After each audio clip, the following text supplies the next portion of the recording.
Hello friends, आज की इस वीडियो में मैं आप लोगों के लिए लेकर आया हूँ क्लास 10 मॉडल पेपर सेट 1 का पार्ट 2। इसमें मैं आपको बताऊंगा क्वेश्चन नंबर 20 से लेके 40 नंबर तक। तो सबसे पहले हम लोग देखते हैं क्वेश्चन नंबर, जैसे मैंने पीछे लिखा हुआ कि क्वेश्चन नंबर 21 से हम लोग करने वाले हैं 30 तक, जिसमें किस टाइप के क्वेश्चन मिलेंगे। आपको खाली स्थान के क्वेश्चन मिलेंगे और इसमें एक एक मार्क्स के क्वेश्चन को हम लोग करेंगे। तो चलिए इस वीडियो को हम लोग क्या करते हैं, स्टार्ट करते हैं। तो इस वीडियो में आप लोग पूरा एंड तक बने रहिएगा, देखते हैं इसका सॉल्यूशन को।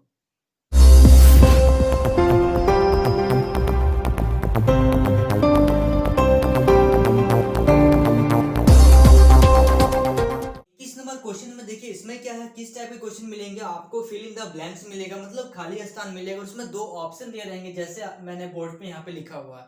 तो ये बहुत इजी हो जाता है, जिससे दो क्वेश्चन से आपको एक राइट आंसर आपको क्या करना पड़ता है, इस जो फिल इन द ब्लैंक्स है उस पर आप लोगों को फिल करना पड़ता है। तो यहाँ पे जैसा आप लोग देख रहे हैं, मैंने 3 क्वेश्चन को लिखा हुआ, बहुत ही सिंपल क्वेश्चन है। ये सब थ्योरी बेस्ड क्वेश्चन है ना, आप लोगों को फॉर्मूला बेस्ड क्वेश्चन मिलेगा इसमें से। थ्योरी जब आप लोग उस क्वेश्चन जो करते हैं तो उसका पूरा डिटेल जब आप लोगों को पढ़ना पड़ता है, उससे रिलेटेड क्वेश्चन यहाँ आते हैं। जैसे 21 नंबर क्वेश्चन को बहुत ध्यान से देखिए। एक प्राकृतिक संख्या का अभाज्य गुणनखंड उसके गुणनखंडों के क्रम को छोड़ते हुए डैश होती है। तो अगर आप लोग इसको चैप्टर में बहुत अच्छी तरीके से पढ़ें तो आप लोगों को इसमें पता हो कि अद्वितीय या अनेक, किस पे हम लोग टिक लगाएंगे, इसमें हम लोग लिखेंगे कि अद्वितीय होती है, अद्वितीय। ठीक है ना। अच्छा, अब देखते हैं क्वेश्चन नंबर सेकंड। देखिए इसमें क्वेश्चन नंबर जो 21 है उसमें ज्यादा कुछ करना नहीं था, नहीं तो आप लोग बोलेंगे सर आप तो ऐसे मतलब बहुत शॉर्ट में करवा रहे हैं। तो इसमें देखिए कुछ करना नहीं था। ये जब आप लोग चैप्टर को बहुत अच्छी तरीके से जब करेंगे तो आप लोगों को पता होगा। अगर पता नहीं तो आप लोग थोड़ा सा इसको देखने के बाद एक बार चैप्टर को जरूर कीजिए, इसमें क्या होता है, अद्वितीय होता है। अब हम लोग बात करते हैं क्वेश्चन, चलिए देखते हैं क्वेश्चन नंबर 22। क्वेश्चन नंबर 22 में दिया गया है √2 डैश संख्या है। तो देखिए ये आप लोग चैप्टर में बहुत अच्छे से पढ़े हैं। √2 क्या है, √2 हम लोग यहाँ पे देखिए ऑप्शन भी बहुत अच्छे दिया हुआ, अपरिमेय संख्या, परिमेय संख्या। तो क्या होता है अपरिमेय संख्या, क्यों, क्योंकि इसको हम लोग p/q के रूप में नहीं लिख सकते हैं। और अगर p/q के रूप में होता तो क्या होता, अगर p/q के रूप में होता, सॉरी यहाँ पे जीरो नहीं होगा, जहां पे q not equal to zero होता है, इसको हम लोग नहीं लिख सकते हैं p/q के फॉर्म में। अगर p/q के फॉर्म में हम लोग लिख पाते तो उसको हम लोग क्या बोलते हैं, उसको भी आप लोग थोड़ा सा इसमें करते चलिएगा, उसको बोलते हैं हम लोग परिमेय संख्या। मान लीजिए यहाँ पे √2 की जगह यहाँ पे 3/2 दे देता सपोज, या फिर p/q के फॉर्म में कोई भी नंबर दे देता, पूछता डैश संख्या है, तो हम लोग बोल सकते थे कि परिमेय संख्या। लेकिन आप लोगों को यहाँ पे खास ध्यान रखना, यहाँ √2 है तो √2 डैश संख्या है, अपरिमेय संख्या। अब देखते हैं क्वेश्चन नंबर 23। जब a1 upon a2 not equal to b1 upon b2 हो तो उसे डैश हल कहते हैं। देखिए चैप्टर में आप लोग पढ़ेंगे कि a1 a2 not equal to b1 b2, a1 a2 equal to b1 b2, या फिर आप लोगों ने देखा होगा कि a1 a2 इक्वल है b1 b2 का, लेकिन नॉट इक्वल है c1 c2 का। इस तरह का आप लोग 3 फॉर्मूला पढ़ेंगे। तो जहां पे a1 a2 not equal to b1 b2 होता है, वहां पे हम लोग क्या बोलते हैं, अद्वितीय हल। तो प्लीज नोट डाउन इन तीनों क्वेश्चन को आप लोग नोट करते हुए चलिए। तो please note down this question. देखते हैं क्वेश्चन नंबर 24। 24 नंबर क्वेश्चन में दिया गया है ax² plus bx plus c equal to 0 हो तो विविधकर, मतलब डिस्क्रिमिनेंट d इक्वल टू क्या होता है। तो आप लोगों ने चैप्टर में पढ़ा होगा, ये द्विघात समीकरण है और इसमें जब हम लोग d निकालते हैं डिस्क्रिमिनेंट, तो हम लोग फॉर्मूला लगाते हैं b² माइनस 4ac। ये फॉर्मूला कहाँ पे यूज होता है, जब हम लोग पता करते हैं यहाँ पे कि x, जब हम लोग निकालते हैं x, तो यहाँ पे हम लोग लिखते हैं -b plus minus √b² minus 4ac upon 2a। यहाँ पे तो कभी कभी क्या लिखा रहता है यहाँ पे कि x equal to -b, b² minus 4ac पहले हम लोग निकाल लेते हैं, प्लस माइनस यहाँ पे होता है √d अपॉन 2a। तो ये चीज आप लोगों को देखना है यहाँ पे। तो यहाँ पूछा है b² plus ax² plus bx plus c हो तो इसका डिस्क्रिमिनेंट क्या होगा, डिस्क्रिमिनेंट d इक्वल टू होता है b² माइनस 4ac।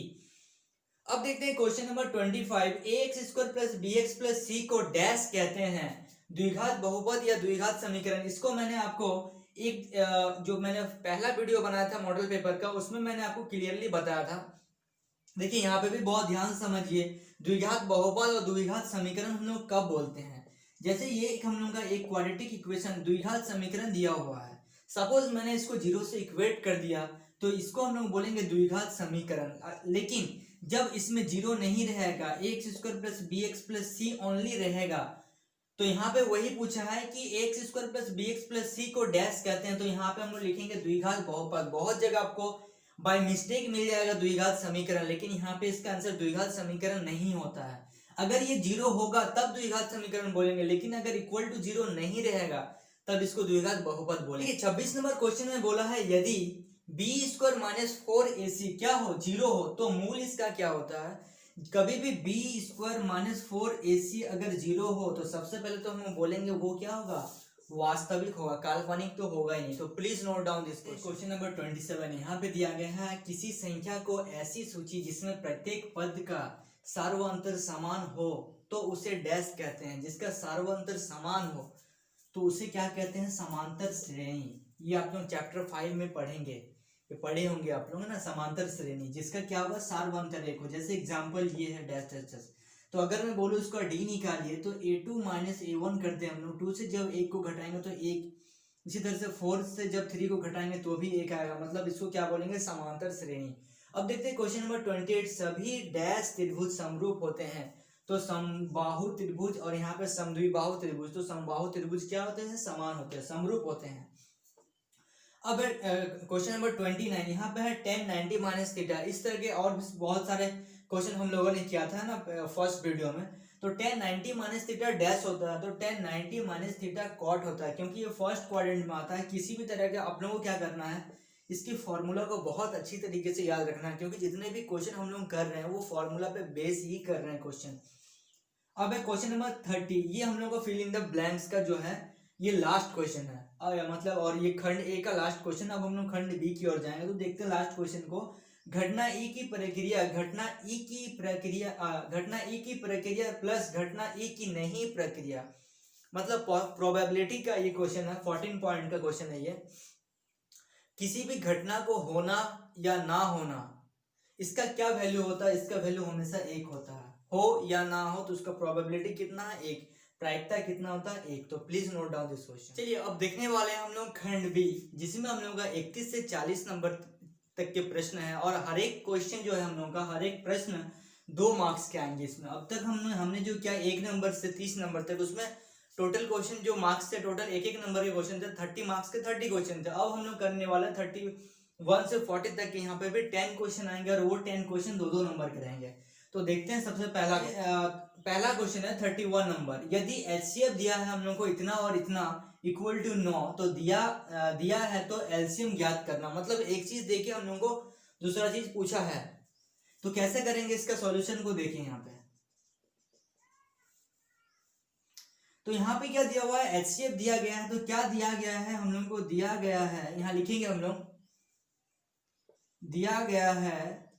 तो यहाँ पे हम लोगों को दिया गया है HCF 306 और 657, कितना दिया गया है, 9 दिया गया है। पूछा क्या है, एलसीएम 306 657 का क्या होगा।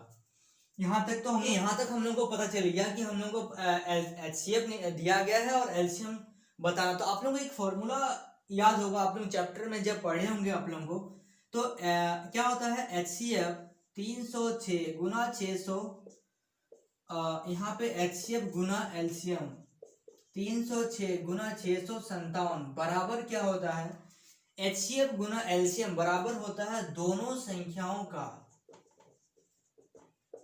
गुणनफल, दोनों संख्याओं का गुणनखंड। ठीक है, यहाँ पे हम लोगों को क्या पता है, HCF और एलसीएम बराबर होता है दो संख्याओं का गुणनखंड। तो ये हम लोगों को क्या हो गया, फॉर्मूला हो गया, इसको आप लोगों को याद रखना। अब हम लोगों को यहाँ से क्या दिया गया है, HCF पता है, एलसीएम निकालना है, और दो संख्या कौन सा है, देखिए यहाँ पे जो 306 और 657 दिया गया है, यही 2 संख्या है। तो क्या करेंगे हम लोग को एलसीएम निकालना, तो यहाँ लिखेंगे एलसीएम 306 657 बराबर दोनों संख्याओं का गुणनखंड। दोनों संख्या ये दिया हुआ 2 संख्या है ना, क्योंकि आप लोगों को क्वेश्चन में अलग से नहीं दिया जाएगा, क्योंकि इन 2 नंबर का बात कर रहा है। तो इन 2 नंबर को लिखेंगे 306 गुना 657 बटा, ठीक है, यहाँ से क्या करेंगे, HCF को उस साइड लेके चल जाएंगे। अगर HCF को उस साइड लेके चल जाएंगे, ये गुना में था, इस साइड आ जाएगा, तो क्या हो जाएगा, ये भाग में बदल जाएगा। तो HCF हम लोगों का क्या दिया हुआ है, देखिए मैं यहाँ पे एक लाइन और ऐड कर रहा हूँ। यहाँ पे क्या ऐड कर रहा हूँ मैं, देखिए आप लोगों को और क्लियर होगा। HCF हम लोगों को कितना है, HCF 9 दिया हुआ है। यहाँ पे हम लोग लिख रहे हैं एलसीएम, मैं यहाँ पे ये नंबर को नहीं लिख रहा हूँ, ठीक है। अच्छा, दो नंबर का गुणनखंड है 306 गुना 657। अब क्या करना है, हम लोग को एलसीएम निकालना है। तो एलसीएम को मैं अलग कर दिया, यहाँ पे मैं नंबर लिख ले रहा हूँ 306 गुना 657 बराबर। अब क्या करना है, ये नंबर दिया गया है, एलसीएम को हम लोग अकेला करना है। कोई भी नंबर अगर मल्टीप्लाई में रहे उसके साथ, उसको जब इक्वल टू उस पार ले जाता है तो वो डिवाइड में आ जाता है, ये आप लोगों को पता है। बटा कितना जाएगा 9। अब इसको क्या कर देंगे, कैंसिल कर देंगे। तो ये कितना बार में कट जाएगा, ये देखिए कटेगा हम लोगों का 73 बार में कट जाएगा। और यहाँ पे क्या आ जाएगा 306 गुना 73। तो इसको जब हम लोग मल्टीप्लाई करेंगे तो कितना, इसको हम लोग जब मल्टीप्लाई करेंगे तो यहाँ आ जाएगा 22338। ये आ गया हम लोगों का क्या, एलसीएम आ गया। देखिए इस क्वेश्चन को एक बार फिर से समझिए। यदि एचसीएफ दिया गया है तो एलसीएम बताना है हम लोग को, और हम लोग फॉर्मूला जानते हैं कि एचसीएफ इंटू एलसीएम बराबर होता है दोनों संख्याओं का गुणनफल। तो यहाँ पे क्या करेंगे, एक नंबर देके दूसरा नंबर पूछा, तो ये दो संख्या जो है ये ऊपर में दिया गया, तो यहाँ पे क्या किया, एलसीएम को अलग कर दिया, और इस 9 को मैंने उस साइड भेज दिया तो इसका नीचे आ गया। इसको जब मैंने काटा तो 73 बार में कटा, फिर 306 और 73 को जब गुना किया तो 22338 आ गया। तो please note down this question. चलिए देखते हैं क्वेश्चन नंबर 32 नंबर में दिया गया है x square minus 2x minus 8 द्विघात बहुपदों का शून्यांक ज्ञात किया। देखिए ये थोड़ा सा 2 नंबर मार्क्स देगा आपको, ठीक है। तो थोड़ा सा इसमें तो सॉल्व करना पड़ेगा, इसमें हम लोग टिक नहीं लगा सकते क्योंकि 2 नंबर बहुत ज्यादा नंबर होता है ना। तो इसको हम लोग सॉल्व करें, और देखिए क्वेश्चन भी तो बहुत इजी है ना, कहाँ हार्ड है क्वेश्चन। यहाँ पे क्या दिया गया है, हम लोग को निकालना है, इसका शून्यांक बताना है कि x का कितना वैल्यू आ रहा, और क्या उस वैल्यू को रखने पे ये 0 देगा कि नहीं देगा, वो चीज को देखना है। तो x square minus 2x minus 8 बराबर क्या ले लिए, 0 ले लिए। अब देखिए क्या करते हैं इसमें लोग, इसको हम लोग ब्रेक करते हैं जिससे x का 2 वैल्यू आता। तो ब्रेक कैसे करेंगे, तो सबसे पहले यहाँ पे मैं थोड़ा सा रफ में बता रहा हूँ, आप लोग बहुत ध्यान से देखिए। ये तो आप लोग 8 क्लास से करते हुए आ रहे हैं। यहाँ पे जैसे एक आपको द्विघात बहुपद दिया गया है, द्विघात समीकरण, तो यहाँ पे क्या करेंगे, इससे इसको गुना कर देंगे। तो इससे जब गुना कर देंगे तो -8x² आ जाएगा, ठीक है। अब इसको ऐसे ब्रेक करना है कि जोड़ने से क्या आए, -2x आए, और गुना करने से क्या आए, -8x² आए। इसको ऐसे ब्रेक करना है। तो इसको हम लोग क्या करेंगे, 8 को एलसीएम ले लेंगे, 2 4 2 3 सॉरी 2, तो इसका एलसीएम आ गया 2 इंटू 2 इंटू 2। अब इसको ऐसे ब्रेक करेंगे कि गुना करने से क्या आए, गुना करने से -8x² आए, और जोड़ने से -2 आए। तो देखिए यहाँ पे पेयर बनाते हैं 4 और 2। 4x को अगर 2x से माइनस करते हैं, अगर इसको लोग जोड़ते हैं तो प्लस माइनस माइनस, लेकिन यहाँ पे आंसर क्या आ रहा है 2x, लेकिन हम लोगों को क्या चाहिए, -2x चाहिए। तो हम लोग क्या करेंगे, यहाँ पे हम लोग ऐसे करेंगे, 2x माइनस 4x में ब्रेक कर देंगे, जिससे गुना करेंगे तो क्या आ जाएगा, -8x², और जोड़ेंगे तो -2x आ जाएगा। देखिए इसको मैंने ब्रेक कर लिया, इसका क्या कुछ नहीं करना पड़ता, एलसीएम मैंने निकाला यहाँ पे। उसको इस तरीके से फॉर्म कीजिए ताकि ये जोड़ने से इतना आ जाए और मल्टीप्लाई करने से इन दोनों का इक्वल आ जाए। तो इम्प्लाइज दैट x² माइनस, यहाँ पे क्या लिखेंगे हम लोग, यहाँ पे लिखेंगे 4x plus 2x minus 8 equal to 0। अब क्या करेंगे, यहाँ से x को कॉमन ले लेंगे, x को जब कॉमन लेंगे तो x माइनस 4 आ जाएगा यहाँ से, और यहाँ से क्या कॉमन आ जाएगा, +2 कॉमन ले लेंगे तो x माइनस 4 इक्वल टू 0। अब क्या करते हैं, इन दोनों से कॉमन लेते हैं। इन दोनों से अगर मैंने x माइनस 4 कॉमन ले लिया तो यहाँ से क्या बच गया, यहाँ से x बच गया, और यहाँ से क्या बच गया, 2 इक्वल टू 0। अब क्या करेंगे, x माइनस 4 इक्वल टू 0 एक बार करेंगे, और क्या करेंगे, x प्लस 2 इक्वल टू 0 कर देंगे एक बार। तो x माइनस 4 इक्वल टू 0 करेंगे तो x का 4 को -4 को उधर भेज देंगे तो x बराबर 4 आ जाएगा, तथा क्या आ जाएगा, x बराबर आ जाएगा -2। तो x का 2 वैल्यू निकल गया हम लोग का, x बराबर 4 और x बराबर 2। जब आप लोग इसको, बस यहीं पे हम लोग खत्म है क्वेश्चन, यहाँ यहीं तक बताना था। लेकिन जब इन दोनों नंबर को आप इक्वेशन में रखेंगे तो इक्वेशन क्या दे देगा, हम लोग को 0 दे देगा। तो please note down this question. चलिए देखते हैं क्वेश्चन नंबर 33। यहाँ पे क्या बोल रहा है, सब दो मार्क्स के ना, तो थोड़ा सा बड़ा बनेगा, पेशेंस रखिएगा और बहुत ध्यान से समझिएगा। ABC एक समद्विबाहु त्रिभुज है जिसमें AC बराबर BC है। यदि AB² बराबर 2AC² है तो सिद्ध कीजिए कि ABC एक समकोण त्रिभुज है। इसमें प्रूव करना है कि ABC क्या है, एक समकोण त्रिभुज है। तो कैसे करेंगे इसको हम लोग, तो इसमें हम लोग को सिद्ध क्या करना है कि ABC एक समकोण त्रिभुज है। तो हम लोग मान लेते हैं यहाँ पे कि ट्रायंगल जो है एक त्रिभुज ABC एक समकोण त्रिभुज है। क्या है, समकोण त्रिभुज है। ठीक है। अच्छा, और क्या क्या दिया गया है, हम लोग को यहाँ पे दिया गया है कि AC बराबर BC तथा और AB स्क्वायर बराबर 2AC स्क्वायर, ये हम लोग को दिया गया है। अब AB स्क्वायर बराबर 2AC स्क्वायर, यहां तक ये हम लोग को दिया गया है। इसको हम लोग ऐसे लिख सकते हैं, AB स्क्वायर बराबर AC स्क्वायर को दो बार लिख सकते हैं 2AC स्क्वायर, तो यहाँ लिखेंगे AC square plus AC square, इसमें तो कोई दिक्कत नहीं है। अच्छा, अब क्या करेंगे, AB स्क्वायर बराबर AC स्क्वायर प्लस प्लस इसलिए क्योंकि यहाँ पे इसको मैंने दो बार लिखा और AC स्क्वायर का देखिए यहाँ पे वैल्यू पता है, तो यहाँ पे क्या करेंगे BC का होल स्क्वायर कर देंगे, क्योंकि यहाँ पे AC की जगह में मैंने यहाँ पे ये लिखा है, या फिर आप लोग लिख सकते हैं इसको सॉरी BC स्क्वायर, ठीक है, क्योंकि AC का वैल्यू क्या है BC, उसका स्क्वायर लगा दिया। तो ये हम लोग हो गया इक्वेशन 1, तो ये हम लोग हो गया इक्वेशन 1। अब यहाँ पे हम लोग को दो लाइन लिखना है, यहाँ पे लिखना है समीकरण 1 से स्पष्ट है कि दिया गया त्रिभुज की भुजाएं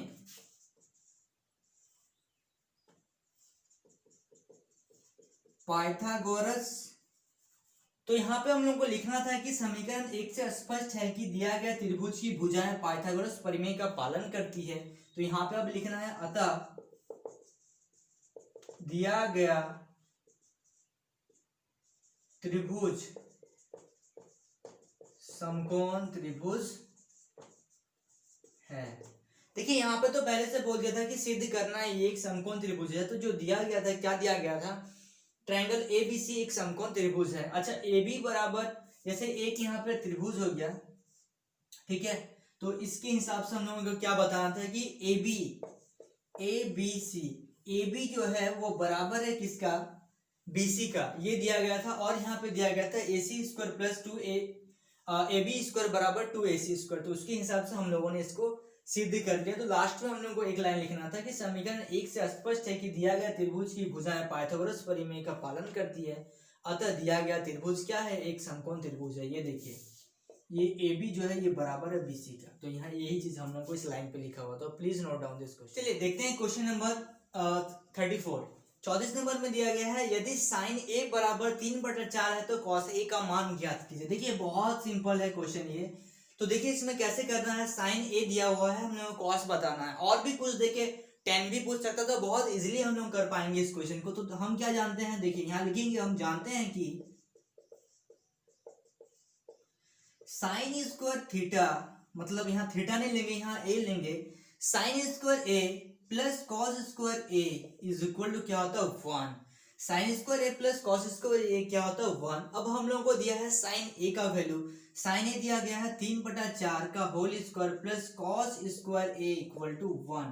तो यहाँ से हम लोग क्या लिखेंगे, ये इसका स्क्वायर अगर इसका निकाल देंगे तो यहाँ जाएगा 9/16 प्लस कॉस स्क्वायर A बराबर 1। तो यहाँ पे लिखेंगे कॉस स्क्वायर A बराबर 1 माइनस, क्योंकि ये टर्म को मैं उस पार लेके जा रहा हूँ 9/16, तो कॉस स्क्वायर A बराबर आ जाएगा 7/16। इसको क्या कर दिया मैंने, इसको इस तरीके से कर दिया, यहाँ पे देखिए एलसीएम ले लिया, नीचे कुछ नहीं है तो 1।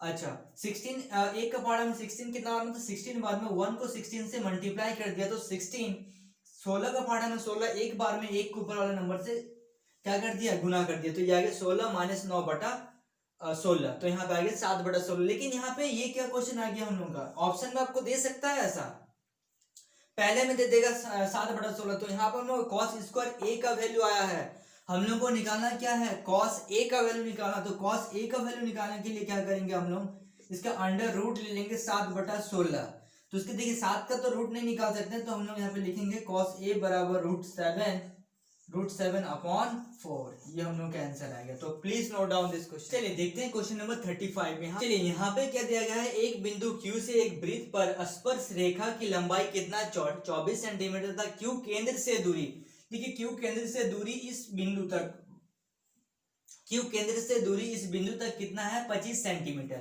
अब क्या बोला, तो वृत्त की त्रिज्या ज्ञात कीजिए, मतलब यहाँ पे हम लोग को बताना है ये वाला OP पॉइंट का डिस्टेंस बताना, मतलब R बताना है हम लोग को। तो यहाँ पे कैसे लिखेंगे हम लोग, चूंकि OQ स्क्वायर बराबर क्या होता है OP square plus P Q square, ये होता है ना हम लोग का। अच्छा, अब OP square sorry O Q square कितना है, ओ क्यू स्क्वायर है 25 का स्क्वायर बराबर ओपी हम लोग को निकालना है प्लस पी क्यू दिया हुआ है 24 का स्क्वायर। अब क्या करेंगे हम लोग, अब यहाँ पे ऐसे कर देते हैं ओपी स्क्वायर बराबर कर देते हैं 25 स्क्वायर माइनस 24 स्क्वायर। मैंने क्या किया, इसको इधर रखा, 24 को उठा के इस साइड ले आया, तो 24 को उठा के इस साइड ले आया तो 25 स्क्वायर माइनस 24 स्क्वायर। अब ओपी स्क्वायर बराबर कितना हो जाएगा यहाँ पे 625 माइनस 567। एक बार देख लेता हूं मैं, 24 इंटू 24 कितना होता है।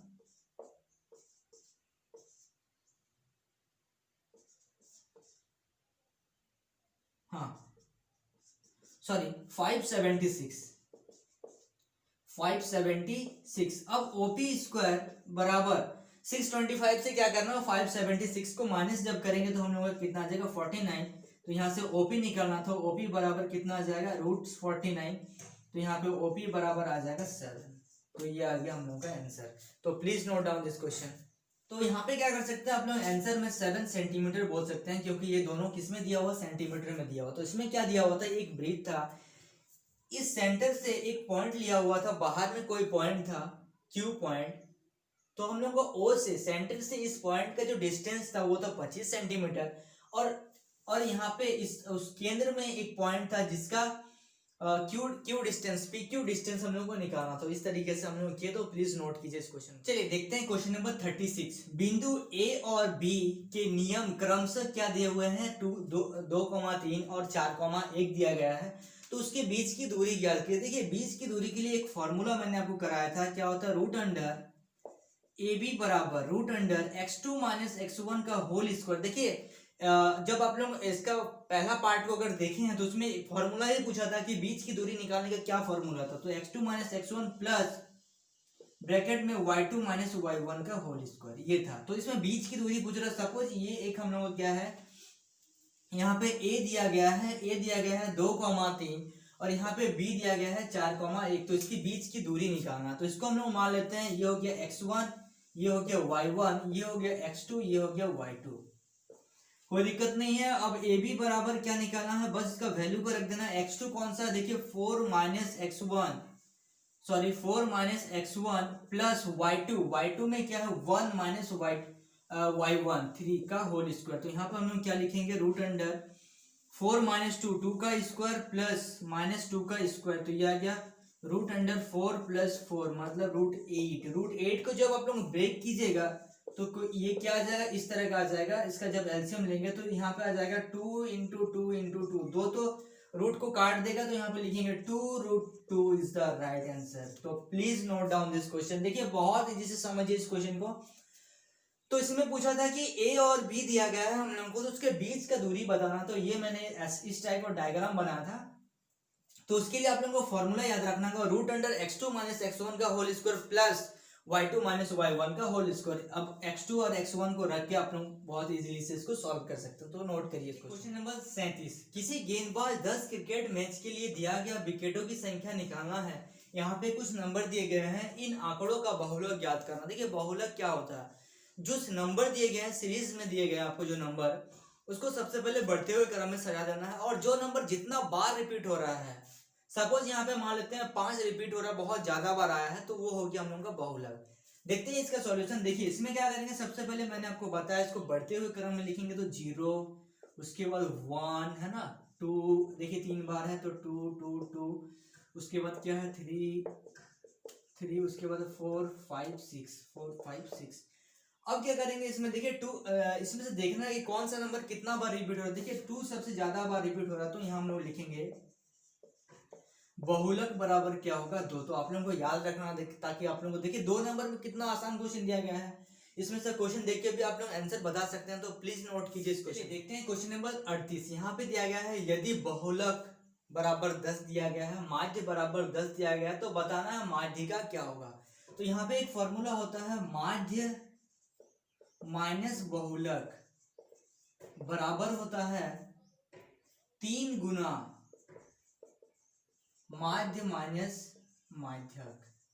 ये एक फॉर्मूला होता है तो ये एक फॉर्मूला होता है माध्य माइनस बहुलक बराबर 3 गुना माध्य माइनस माध्यिका या माध्यक। तो इस फॉर्मूला पे बेस आप लोगों को करना है। तो माध्यक जो जितना दिया गया है इसको आप लोगों को याद रखना है। ये क्या हो गया फॉर्मूला हम लोगों का। तो हम लोग को याद रखना माध्य कितना दिया हुआ 10, बहुलक कितना दिया हुआ 10 बराबर 3 गुना ब्रैकेट में माध्य 10 गुना माध्यक। तो हम लोग को निकालना है। तो यहाँ पे माध्यक रहने देते हैं हम लोग, ठीक है, कोई बात नहीं। 10 से 10 को घटाएंगे 0, 3 से 10 को गुना करेंगे, समझ में आ रहा ना आप लोगों को। तो 30 माइनस 3 गुना माध्यक। तो 3 गुना यहाँ क्या लिख ले रहे हैं हम लोग माध्यक। अब क्या करेंगे, इसको ये माइनस इसको इस साइड लेके आ जा रहा है। तो 3 गुना माध्यक बराबर हो जा रहा है 30। तो यहाँ लिखेंगे माध्यक बराबर 30/3। तो काटेंगे तो यहाँ पे कितना आ जाएगा 10। तो यहाँ लिखेंगे माध्यक बराबर 10।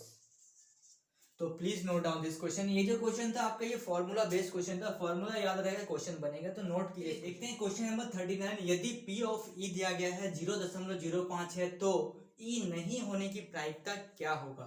तो मैंने आपको बताया था कि प्रोबेबिलिटी होने या ना होने की प्रोबेबिलिटी कितनी होती है 1। तो यहाँ पे क्या है, यदि P ऑफ E मतलब दिया हुआ P ऑफ E मतलब होने की प्रोबेबिलिटी दिया है और नहीं होने की पूछा, तो कैसे करेंगे इसको देखिए।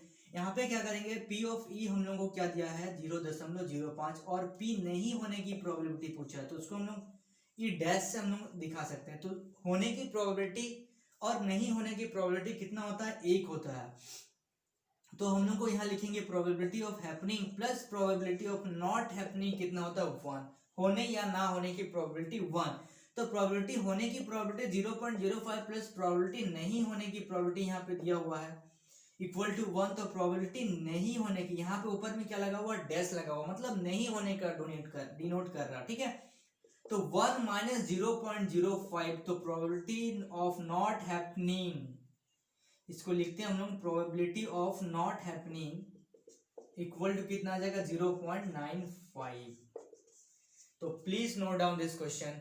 आप लोगों को यहाँ पे ये चीज याद रखना पड़ेगा कि प्रोबेबिलिटी ऑफ हैपनिंग या नॉट हैपनिंग मतलब प्रायिकता उसका जो है वो होने की और ना होने की प्रायिकता कितनी होती है 1 होती है। तो हमें एक चीज पता था तो हमने क्या किया प्रोबेबिलिटी ऑफ नॉट हैपनिंग निकाल लिया। तो नोट कीजिए इस क्वेश्चन को बहुत ध्यान से। चलिए देखते हैं क्वेश्चन नंबर 40। ये खंड बी का लास्ट क्वेश्चन है। मैंने 31 से 40 तक के जितने सारे भी क्वेश्चन कराए वो सब में क्या था 2 मार्क्स का क्वेश्चन था। तो ये लास्ट क्वेश्चन है और ये प्रोबेबिलिटी क्वेश्चन है। एक चीज प्राप्त करने के प्रायिकता ज्ञात कीजिए जब एक सिक्के को एक बार उछाला जाता है, साथ ही पट प्राप्त करने की प्रायिकता ज्ञात कीजिए। यहाँ पे बोल रहा है अगर एक सिक्के को हम लोग एक बार टॉस करते हैं तो उसमें क्या प्रोबेबिलिटी रहता है। उसमें देखिए एक सिक्के को जब हम लोग उछालते हैं तो उसमें क्या होता है हेड या टेल आने का प्रोबेबिलिटी रहता है। तो उसको चीत और पट के हिंदी में हम लोग चीत और पट बोलते हैं। तो उसका प्रायिकता हम लोग को बताना है। तो सबसे पहले हम लोग क्या करेंगे, यहाँ पे पॉसिबल जो प्रोबेबिलिटी है, ठीक है, आने का जो संभावना क्या क्या है इसमें। एक सिक्के को जब हम लोग उछाल रहे हैं तो क्या है हेड या टेल आने का संभावना है। टोटल संभावना कितना है 2। अगर मैं बोलूं प्रोबेबिलिटी ऑफ हेड, टोटल जो ये क्या हो गया, ये हम लोग का टोटल प्रोबेबिलिटी हो गया, ठीक है। अभी हम लोग को बात करना है अगर मैं बोलूं हेड आने का क्या प्रोबेबिलिटी है। तो टोटल प्रोबेबिलिटी 2, हेड कितने बार आ रहा है 1 बार, तो ये हो गया 1/2। उसी तरह से अगर मैं बोलूं कि टेल आने का क्या प्रोबेबिलिटी है, टोटल प्रोबेबिलिटी 2 और टेल कितने बार आ रहा है 1 बार आ रहा है, तो ये हो गया 1/2। बस यही था इस क्वेश्चन में। तो इस क्वेश्चन को आप लोग नोट कर। आज की इस वीडियो में हम लोगों ने कवर किया मॉडल पेपर सेट 1 का खंड बी, जिसमें से मैंने आपको बताया बहुत सारे क्वेश्चन करवाए, उसमें मैंने आपको खाली स्थान भी करवाया और 2-2 मार्क्स के क्वेश्चन को भी हमने कवर किया। तो आई होप आप लोगों को ये वीडियो बहुत पसंद आया, आप लोगों के लिए हेल्पफुल रहा है। तो इस वीडियो को लाइक जरूर कीजिए। अगर आप मेरे चैनल पे नए हैं तो इस चैनल को जरूर सब्सक्राइब कीजिए और अपने तमाम दोस्तों के साथ जरूर शेयर कीजिए। तो मिलते हैं नेक्स्ट वीडियो में, तब तक के लिए बाय।